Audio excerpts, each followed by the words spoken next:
Hello बच्चों, आज हमारा जो पाठ है मुद्रा और शाख, कक्षा 10 में भूगोल अर्थशास्त्र में पाठ का नाम है मुद्रा और शाख। मुद्रा विनिमय का एक माध्यम, इस हेडिंग के तहत हमको पढ़ना है। हम देखें कि मुद्रा का इस्तेमाल, मुद्रा माने रुपया का इस्तेमाल हमारे रोज़ाना के जीवन का एक बहुत बड़ा हिस्सा है। आपके चारों तरफ देखिए, आप किसी एक दिन में मुद्रा से जुड़े कई सौदों की पहचान कर सकते हैं। क्या आप इनकी एक सूची बना सकते हैं? बहुत से लेन देन में आप देखेंगे कि मुद्रा के जरिए वस्तुएं खरीदी और बेची जा रही हैं। ऐसे कुछ लेन देन में मुद्रा के बदले सेवाएं प्रदान की जा रही हैं, लेकिन कुछ मामलों में हो सकता है कि लेन देन होते वक्त मुद्रा का कोई आदान प्रदान ना हो, केवल बाद में भुगतान करने का वादा हो। क्या आपने कभी सोचा है कि खरीदारी मुद्रा के जरिए क्यों होती है? कारण बहुत सरल है। जिस व्यक्ति के पास मुद्रा है वह इसका विनिमय किसी भी वस्तु या सेवा खरीदने के लिए आसानी से कर सकता है, इसलिए हर कोई मुद्रा के रूप में भुगतान लेना पसंद करता है। फिर उस मुद्रा का इस्तेमाल अपनी ज़रूरत की चीज़ें खरीदने के लिए करता है।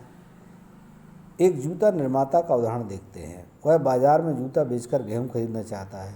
जूता बनाने वाला पहले जूतों के बदले मुद्रा प्राप्त करेगा, फिर इस मुद्रा का इस्तेमाल गेहूं खरीदने के लिए करेगा। ज़रा सोचिए कि जूता निर्माता यदि बिना मुद्रा का इस्तेमाल किए जूते का सीधे गेहूं से विनिमय करता तो उसे कितनी कठिनाई होती। उसे गेहूं उगाने वाले किसान को खोजना पड़ता, जो न केवल गेहूं बेचना चाहता हो बल्कि साथ में जूते भी खरीदना चाहता हो। हमें ऐसा किसान ढूंढना पड़ता।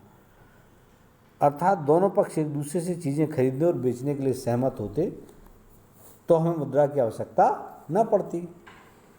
तो इसे हम आवश्यकताओं का दोहरा संयोग कहा जा सकता है कि दोनों को ज़रूरत हो तभी अदला बदली हो सकती थी सामान की। एक व्यक्ति जो वस्तु बेचने की इच्छा रखता है वही वस्तु दूसरा खरीदने की इच्छा रखता है, तो उसे वस्तु विनिमय प्रणाली कहते हैं।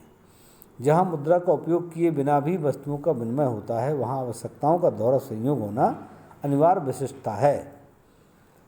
इसकी तुलना में ऐसी अर्थव्यवस्था जहाँ मुद्रा का प्रयोग होता है, मुद्रा महत्वपूर्ण मध्यवर्ती भूमिका प्रदान करके आवश्यकताओं के दोहरे संयोग की जरूरत को खत्म कर देती है। फिर जूता निर्माता के लिए जरूरी नहीं रह जाता कि वो ऐसे किसान को गेहूँ ढूंढे जो न केवल उसके जूते खरीदे बल्कि साथ साथ गेहूँ भी बेचे।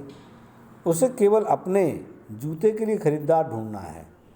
एक बार उसने जूते मुद्रा में बदल लिए तो वह बाजार में गेहूँ या कोई अन्य वस्तु खरीद सकता है।